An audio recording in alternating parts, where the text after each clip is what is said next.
Your ears. Two fleshy satellite dishes stuck to your head that somehow turn air vibrations into Spotify playlists.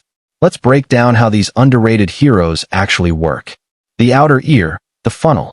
The outer ear is basically a fancy funnel with attitude. The pinna collects sound waves like a satellite dish catching signals, then directs them down the ear canal straight to your eardrum. Think of it as the bouncer at club hearing, deciding which sounds get VIP access to your brain. That weird shell shape isn't just for hanging earrings. It's acoustically engineered to grab sounds from all directions. When someone whispers gossip across the room and you somehow hear it, thank the outer ear for being nosy. The middle ear, the amplifier. Welcome to the middle ear, home to the smallest bones in your body doing the biggest job.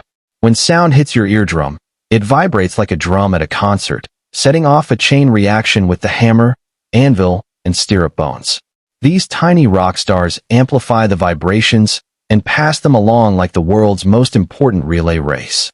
The eustachian tube keeps the pressure balanced so your eardrum doesn't explode when you're on a plane. Small space, massive impact, zero chill. The inner ear, the translator. The inner ear is where the magic happens, specifically in the cochlea, a snail-shaped structure that's basically your brain's personal translator.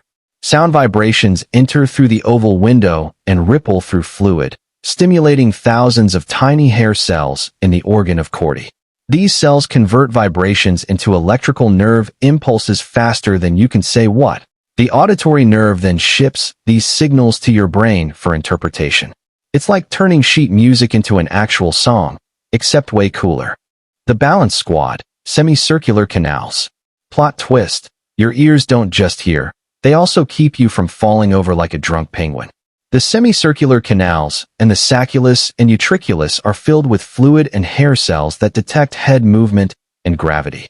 When you spin around and get dizzy, that's the fluid in these canals sloshing around like a washing machine on spin cycle. They're constantly sending updates to your brain about your body's position in space.